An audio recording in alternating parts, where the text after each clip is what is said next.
mumkin uni. 1,5 million aholimiz ishsiz chetda yuribdi. Qanday uxlaysan sen? Men bugun uxlaganim yo'q.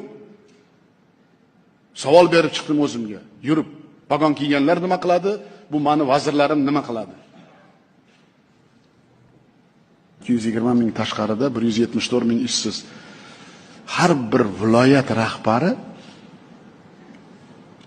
har bir rayonda 4 ta rahbari vijdoni bo'lsa, viloyat hokimiga kelib aytish kerak.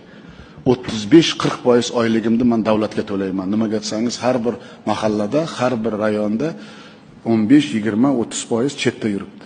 Ular uchun oylik olyapsizlar-ku. Nimaga ularni bir oyda bo'lmasa ham 2 oyda bir marta eslamaysizlar? Qayerda yuribdi u bechora? Qanday sarson sargardon bo'lib yuribdi? Uning muammosi qanday deb juda bo'lmasa telefon qilib qo'ymaysizlar. Qarindoshing tinch, bolalaring.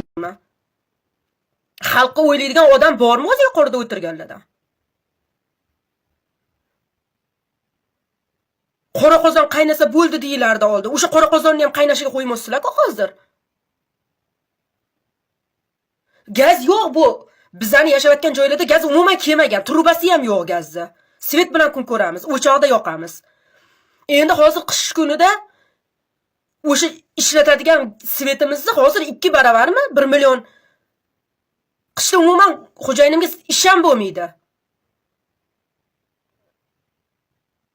Insof degan narsa bormi o'zi yuqorida o'tirganlarda? Insof, vijdon degan narsa bormi? U dunyodan qo'rqmaysanlarmi? Xalq shu darajada qashlatvasanlar.